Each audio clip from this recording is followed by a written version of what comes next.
off one tackler and was able to make the first down. First down and 10 now for the Leopards inside Lehigh territory at the Engineer 46.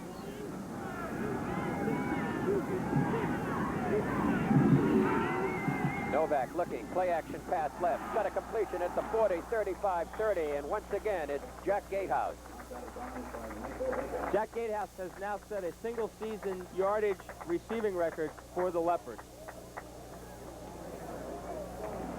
Here we see on the replay, Gatehouse once again, just a simple out pattern. He seems to have a knack for finding a seam in those zone defenses.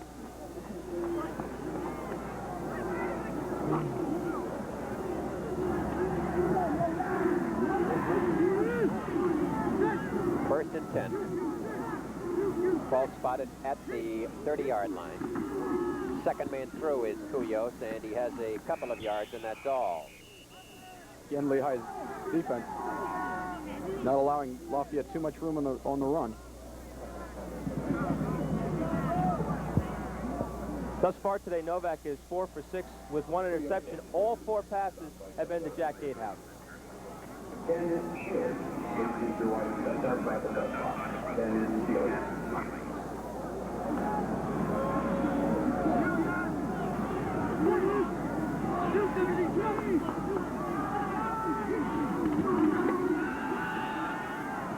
Play action left is thrown low this time at the 15-yard line, and I believe we're going to have pass interference call down there.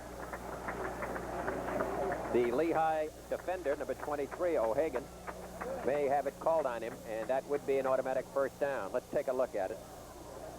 Here we see Novak rolling left. This is an after, it was not a pass interference, but right. unnecessary roughness. Unnecessary roughness, right. The pass was already down and was incomplete, and that's a bad penalty for a team to take, Ed. Bad break for Lehigh as well. That pass had absolutely no hope of being caught. It was not one of Novak's better efforts. Personal foul, Lehigh. And so the personal foul penalty now will come up against the Engineers.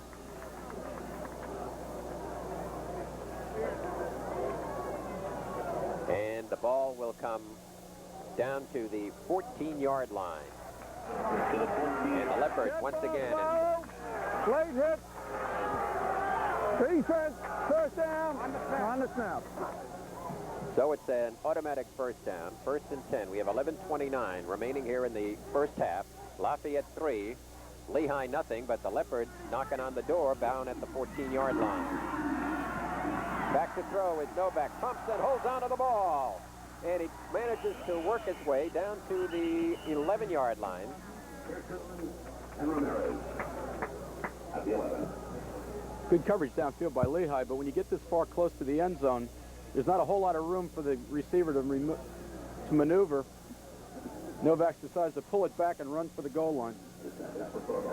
Novak's such an important part of this Leopard offense. Every time he does that, Coach Russo, I think, ages another 5 or 6 years.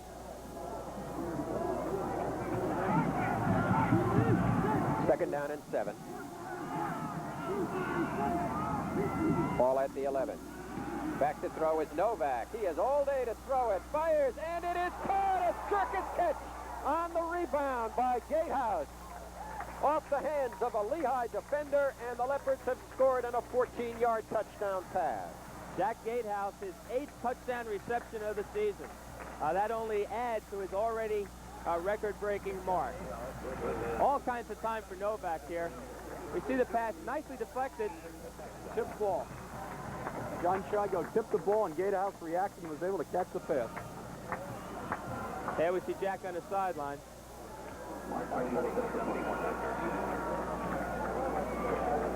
Petty will attempt the extra point from the 10-yard line. Ball is down, the kick is up, and it is good. And with 10:39 remaining here in the first half at Fisher Field, the Leopards have drawn out ahead by a score of 10-0. Let's take time in for Jerry Berger for Lehigh. Jerry? Thank you, Shell. Maybe you missed seeing Ben Franklin in the 1780s when he brought us new inventions and new ideas. But in the 1980s, you can help Ben Franklin bring new jobs and new industries to Lehigh Valley.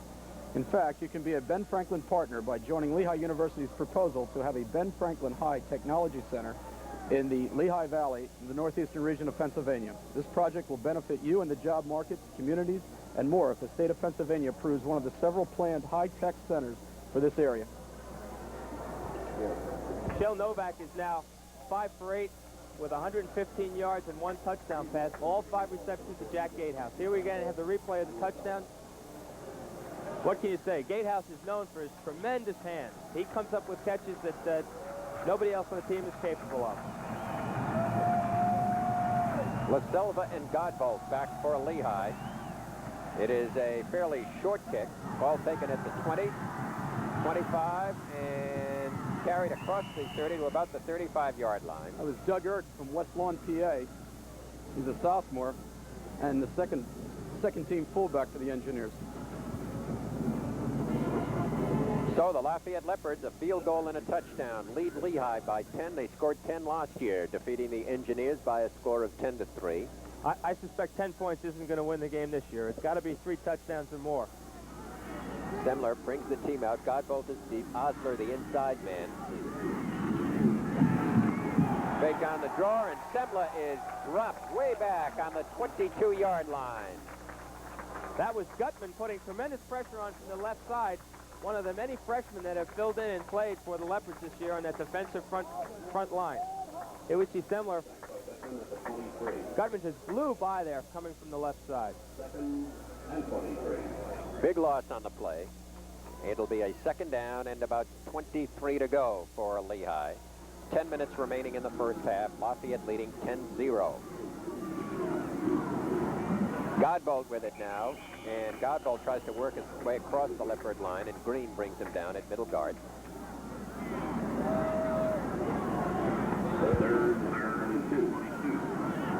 Lehigh's continue to be in long third down situations, which puts a lot of pressure on your offense. And so far, Lafayette's been certainly up to the task. Ball at the 24-yard line. On the play, a gain of only 1. It's 3rd and 22. Leopards with 4 men down, expecting the pass on the long yardage situation. And Semler's going to accommodate if he can get rid of it. Long one down the field and nearly caught, but interference will be called against the Leopards. Pass complete. The intended receiver was Hunt for Lehigh, Jeff Hunt. And interference is being called, and that will be a bad penalty for the Leopards. So both teams are going to take a bad penalty on interference and then on a personal foul earlier on for Lehigh. Here we see Chris Hanley, the strong safety, covering and hitting him just a touch too soon. Good call by the official.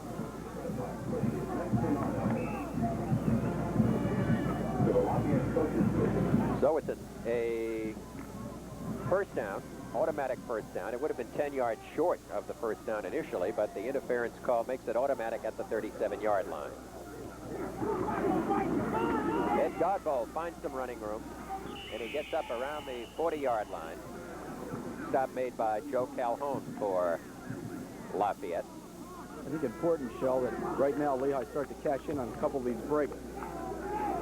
That was a nice job there by Whitehead. Is that John's son? That's John's son. The center, he did a nice job on Tony Green. Cleared Tony out of there and good for about 4 or 5 yards. Ball is at the 40. Second down and 7. Godbolt trying to find some room, and he's not going to have any at all. It'll be stopped for a 2-yard loss back at the 39. Strong defensive pressure there by King, the freshman, in addition to Calhoun coming in from the outside defensive end spot. Here we see Godbolt simply had no place to run. Tony Green was in there in the bottom of the pile as usual. Bob Marr, we see here, the defensive co-captain in Bethel Park, Pennsylvania. Semler's looking. Now he runs out of the pocket. He's got a lot of room. Midfield, 40, 35. Run out of bounds at the 32-yard line. Nobody downfield, and Tony Semler turns it into a big gainer for Lehigh. The sophomore from Allentown turned what looked like a play where Lafayette had it totally defensed into a long gainer. You see, he's rolling right, looking downfield. Lafayette had a fine defensive coverage on the receivers, but he turns inside and finds the whole left side of the Lafayette line already inside our Lehigh's defense. Okay, back to live action at the 32-yard line as Lehigh's offense picks up on the big gainer by Tony Semler. Semler's back to throw again, and the chase is on. Is he going to get rid of it or not? And he is not. Way back at the 47-yard line. The pursuit brilliant by the Lafayette defense. This is Dover Spike and Gutman once again. I think I said earlier Gutman was a freshman. Apologize for that. He's a sophomore. And Rich Dover Spike. Dover Spike has been hurt by injuries all season, but there was no way they were keeping out of this one. Most of the pressure, here we see Dover Spike chasing. And Gutman coming up from the left side and finally laid the hammer to him. Semler was lucky to hang on to that ball. He was carrying it way out. It almost looked like he was going to fumble it away at the last moment. Managed to hang on. We saw Dover Spike coming off. Rich is the junior, 6 foot 230 pounds. 7:17 remaining here in the first half. 10-0 Lafayette. Semler's being chased again. Manages to throw a screen, and it's too low. He was lucky to get rid of that at all, but it was a screen pass up at midfield, and it fell incomplete. Semler turned around only to see the oncoming rush of Tony Green. Ed Godbolt was the intended receiver, but the ball was just thrown low. You'll see tremendous pursuit here by the Leopards. Just got rid of the ball. Tony Green is 5'11", 240 pounds. I've had the unusual experience of playing basketball against Tony, and he has tremendous quickness for a man that size. 3rd down and 28 now for Lehigh. Semler's going to throw it. Long bomb downfield. There, and it is no good. A battle for the football downfield. Lehigh had bent downfield to split end. The ball just hung a little bit too long, allowed the Leopard defender to come back. Fine defensive play. Let's look at it again. Must be that heavy Easton air, Shell. That ball hung just a little bit. Rennie Ben had him beat to the end zone, but the ball hung up in a great defensive play, knocked the ball away. John Byrne did a nice job there and just getting his hand in at the last moment. John Byrne from Westfield, New Jersey. 4th and 28. O'Hagan will punt it from the Lehigh 40-yard line.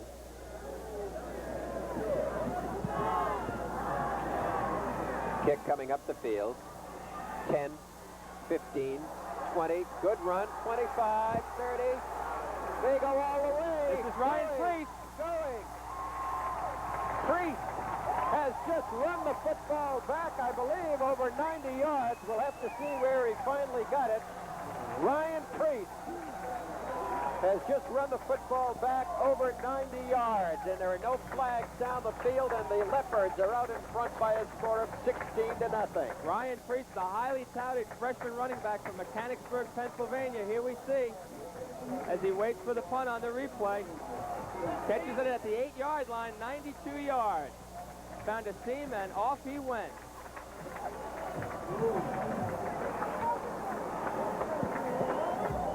Basically untouched.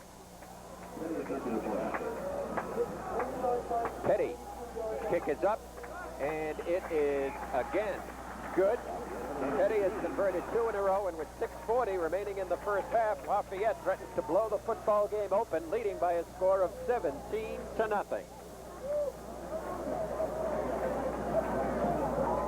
Here it is again, and you'll see Priest taking it on the 8, breaks the tackle right there, and then it's a foot race, and no one is going to catch up with him. You know, watching Ryan Priest run this ball back brings up a very interesting situation for Lafayette next year. They have all their running backs returning, in addition to which Roger Shepko will probably be returning next year, coming off his year-long injury. Bill Russo has a very interesting but happy problem in trying to accommodate all his running backs next season. Let's take a look at the block that kind of made that possible. You'll see Priest getting the ball, heading right toward the camera. And he breaks that final block right there. And so the Lafayette Leopards, with 6:40 to play in the first half, lead Lehigh 17-0. La Selva and Godbolt are the two backs deep. And it's Godbolt at the 6-yard line. To the 20, tries to turn to the outside and gets out to about the 25. It's important right here, Shell, that Lehigh doesn't lose a perspective of this game. To the 26-yard line. They've got to keep their cool. If they pressure themselves, Lafayette may just blow them right off the field. Lafayette out in front, 17-0. We remind you to stay with us at the half. We'll be talking with Dr. Peter Likens, president of Lehigh University, and Dr. David Ellis, president of Lafayette. That will be at halftime in today's game. Pass is thrown incomplete at the 30-yard line. Fine defensive play back there for Lafayette. Hanley back defending. Lehigh's changed their quarterbacks. They brought in Marty Horn, a freshman from Short Hills, New Jersey. Horn has been the starter for the last several weeks now and has only recently been replaced by Selmer for this game. Going into this game, Lafayette was much more concerned with Semler, primarily because of his running ability. You see Marty, he's thrown for over 1,200 yards this year and 11 touchdowns. Horn gives to Godbolt. Godbolt's got some good running room and nearly has the first down and might in fact have it at the 36-yard line. Fine run by Ed Godbolt. Again, it's important and it is the first down. Again, it's important that Lehigh keeps with their game plan. It's not too late in the game to continue. Fine run here. Eddie Godbolt picked up 10 yards on the play. Godbolt is the deep man in the eye. Osler inside.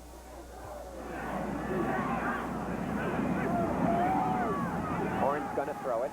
Looks downfield. Fires up the middle. Incomplete. The pass was intended for Hunt, Jeff Hunt. And it was overthrown. 5:58 remaining in the first half.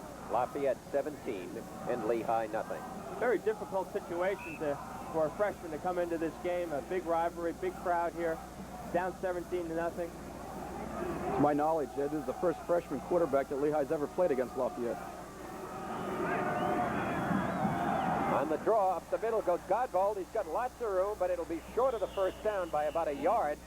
Fine 9-yard run by Godbolt. Gets the ball out to the 45-yard line, but it'll be short by a little less than a yard.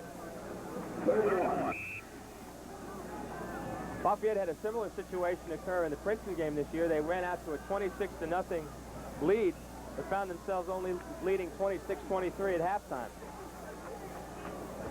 Stop made by Anderson on the play, so it's third and very short yardage. Godbolt looking for the first down, and I believe he has it on the left side of the Leopard line.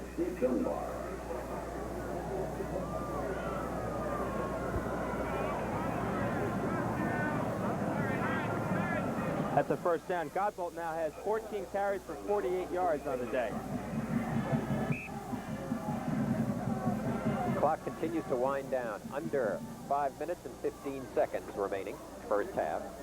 The Lafayette Leopards, a 23-yard field goal by Petty, a 14-yard touchdown pass to Gatehouse, and a 92-yard romp by Priest have 17 points on the board. Offside, I believe, may be called, unless it's procedure and flags fly all over the place. Looked like Tony Green jumped off there.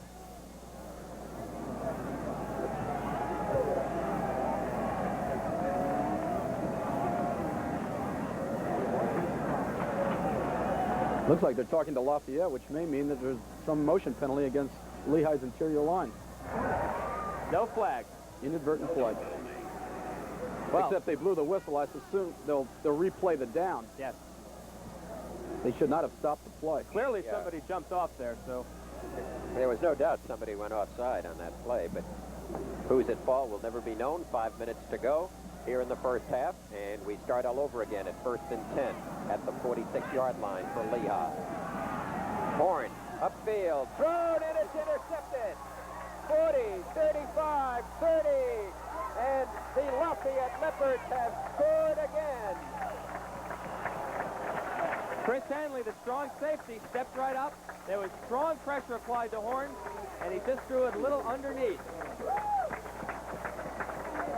Here we see on the replay. Throws it right into the hands of the Leopard. Now watch the pressure come up to meet Horn. Back. And it's a 54-yard touchdown run for Chris Hanley. 54-yard interception return by Chris Hanley. And so Hanley has just scampered 54 yards, and Lafayette leads 23, and it just puts the 24th on the board, and with 4:47 remaining in the first half, Lafayette is out in front of Lehigh by a score of 24-0. Let's take time in for Lafayette and Ed Wetzel. Thank you, Shell. Lafayette College's Christmas Vespers will be held in Colton Chapel on December 3rd, 4th, and 5th at 8 p.m. each evening, with an afternoon performance on December 5th at 3 p.m. The Vespers are presented under the direction of Professor Jean Ann Schaeferman, and tickets are available free of charge by mail through the college's campus events office in Alumni Gym. If you've just joined us, you've missed a lot of scoring. We're at Fisher Field here in Easton, Pennsylvania. Shel Siegel bringing you the play-by-play along with Jerry Berger, former quarterback for Lehigh University from 1970, and Ed Wetzel, assistant professor of civil engineering at Lafayette. The Lafayette Leopards have really exploded here in the second quarter, and it was interesting on that statistic. Maybe we can find that for you again on what kind of a second period team Lafayette has been. I believe the original graphic we showed you on that, and there it was. Lafayette has scored 106 points in the second periods of football games, and this one has run right to style, Ed. Well, they've had an awful lot of success. Even in the third period, you see 86 points. They tend to feel their way around in the first period, and then Novak starts to really fire the ball up in the second period. Of course, much of the scoring today has had very little to do with the offense. Two of the touchdowns, one coming on a punt return and the other on an interception return. There was a roughing penalty on the extra point, and they've assessed the 15 yards against Lehigh on the kick. So Lafayette will be kicking from the Lehigh 45-yard line. There's always a potential for an onside kick when you do this, because the worst you could get is Lehigh's possession on the 35. Godbolt is back all alone, back at the goal line, and the ball is shot way into the end zone, and Godbolt will down it, and the Engineers will bring the ball out to the 20-yard line. While we have a moment, we'd like to express our thanks to the fine people at Lafayette for helping with our production today. Olive Colaval, Director of Athletics, Tom White, Director of Public Information, Craig Smith, Director of Sports Information, and Nick Donato, Mechanical Trade Division of Lafayette College. And at Lehigh, our thanks to Bill Leckenby, Director of Athletics, Sam Connor, Director of Public Information, Joe Rittenauer, Sports Information Director, and Craig Anderson, Assistant Director of Athletics and Business Manager for Athletics. Horn directing the team from the 20-yard line, and Godbolt goes nowhere, right up the middle to the 20. Well, you reach a point, Jerry, where you've kind of got to put the game plan in the back pocket and try to get on the board. Trailing by 24 points now, Lehigh desperately needs a score. Certainly nothing's gone too right with Lehigh so far, and it may be that time where they're going to have to start going up top a lot more than just running slant plays off tackle. Speaking of that time, it'll be the wrestling time soon for Lehigh University. We've been joined in the booth by Larry Sheridan, the voice of Lehigh University Wrestling. We want to remind you that the first match of the season will be on December 1st. That'll be at Wilkes College, and that'll be televised by Channel 39 for broadcast later on that week on December 5. Engineers on a completion to Jeff Hunt. And that's a first down across the 30, out around the 36-yard line. It's Jeff Hunt out of Nazareth, PA, from the Hill School. He's a big 6'5" tight end, and he's been one of the prime receivers for Lehigh all year. Horn this time throws over the linebackers and finds Hunt on the sideline, and Lehigh is out of the hole for temporary purposes anyway. Coverage over there by Bob Marr. First down and 10. Hunt now moves over on the left side of the line. Back to throw goes Horn. Got pretty good protection. Got a completion up at the 47-yard line, and that looks like another first down for the Engineers. 2 in a row. Complete to Don Da Silva from Pottsville. Da Silva stepped in after the injury to Terry Hefner. You'll see him here. Gives an outside fake and then breaks in, and Horn throws the ball in the money. And Lehigh has another first down. Time running down. 3 minutes and 24 seconds remaining in the half. Godbolt stunts to the right, moves to the left, and gets to the 50-yard line. Again, continuing on with other sports coverage on December 1. Our cameras will be up at Wilkes College for the opening match of the season, Lehigh against Wilkes, and that match will be broadcast back on Channel 39 and many of these same stations on the following Sunday, December 5. 2 minutes and 57 seconds remaining in the first half. Lafayette, 3 touchdowns and a field goal out in front of Lehigh by 24 points. Long pass down the field, and is it inbounds or not? I believe it is at the 27-yard line, a completion and a honey of a pass.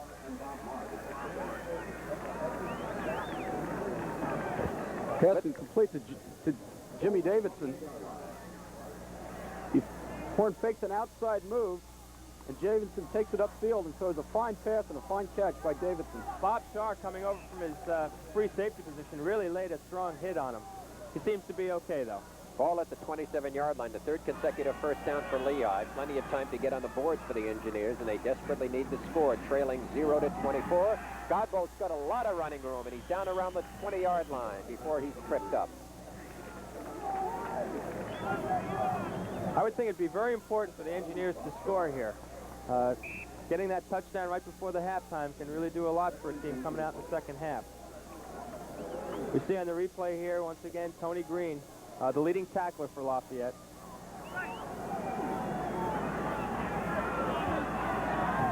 Second down, short yardage, about 2. Pass down the field, it is incomplete. I guess there was a matter of turning the wrong way for the intended Lehigh receiver down the field, and that was Ben. He looked to the right, the pass was thrown to the left, and by the time he turned around, it was beyond him. So it'll be 3rd and 2, and now the Engineers probably will line up to try and make that first down. This is, of course, 4-down territory for Lehigh. Interesting point on that pass, Shell. Redney Ben is the receiver from Short Hills, New Jersey, as well, with Marty Horn as the quarterback. They shared duties in high school and came to Lehigh as both freshmen this year. Horn gives off to Godbolt, and he's not going to have that first down. He's stopped at the 20. So Lafayette's defense, which has done a stalwart job so far, and they have Lehigh stacked up at the 20, and that first down is a long way from automatic as far as that Lafayette defense is concerned. It's 4th and 2. This would be a 37-yard field goal should John Whitehead attempt it. And I think they're going to go for it. I think they're far enough behind now that the field goal is kind of meaningless at the moment. I think they've got to get a touchdown on the board, and they're going to go for it.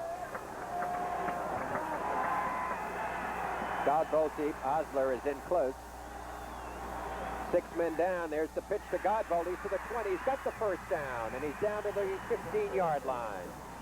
Everyone expecting them to come up the middle, Jerry, and he turned inside.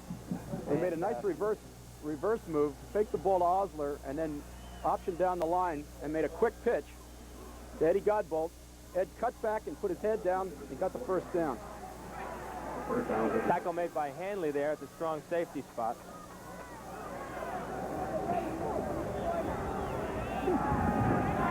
Ball at the 15-yard line. Back to throw. Horn's got some time, and he throws low. He had the open man at the 10-yard line, but it was a poorly thrown pass. It was too low to Godbolt. Ed could not have handled that ball. 1:05 remaining in the first half. Lafayette 24, Lehigh nothing.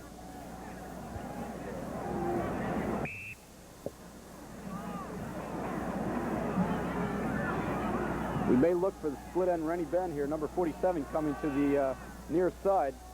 Horn likes to throw the ball to the corner of the end zone, let him run underneath the ball. Horn, there it is again. Man in the end, it is way overthrown. Foot race into the end zone, but it was way overthrown, and there was no way that Ben was going to handle that ball. Both that pattern and the previous one to Ben in the end zone are such difficult timing patterns. I wonder if shuffling quarterbacks in and out has much impact on that kind of a pass. Well, the reason that play's been successful for Lehigh is because the quarterback and the split end have been working together for the last 3 years in high school. That certainly helps. And have continued here at Lehigh.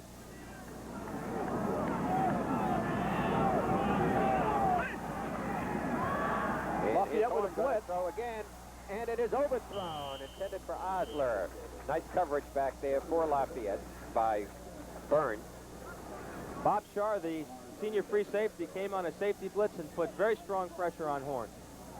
It'll be interesting to see what Lehigh does now. They've got a 4th down and 10, and it looks like they're going to go for it, which will certainly put a lot of pressure on Marty Horn, because they doubt if they can run the ball. You know, the 3 points may not seem very significant when you're down by 24, but nevertheless, it puts you within 3 touchdown striking range. And the Engineers will disclaim the possibility of the field goal and will go to try to pick up the first down or more. And he's got the whole sideline at 10-5, and he is, I believe he may have the first down. He ran right over the first down marker, but I believe he has it at the 5-yard line. And Marty Horn really pulled that out of the hat. Marty shows a lot of poise here for a freshman in a very tight game. He cannot find anybody, but he doesn't panic, and he finds the whole right side of the line and takes a dive at the first down marker and made it by inches. And so, with 47 seconds to go, Marty Horn has pulled Lehigh back at least psychologically in a scoring position and also in good field position at the 5-yard line. But the clock's becoming a factor. We may end up with a timeout here before we're through as the engineers can't cash it in. Fumble by Godbolt, and he falls on it at the 7. Lehigh had 5 men in the backfield. Four I think, backfield men, that's right. Quarterback being the 5th man. Rennie Ben seemed to be confused as to where he ought to line up.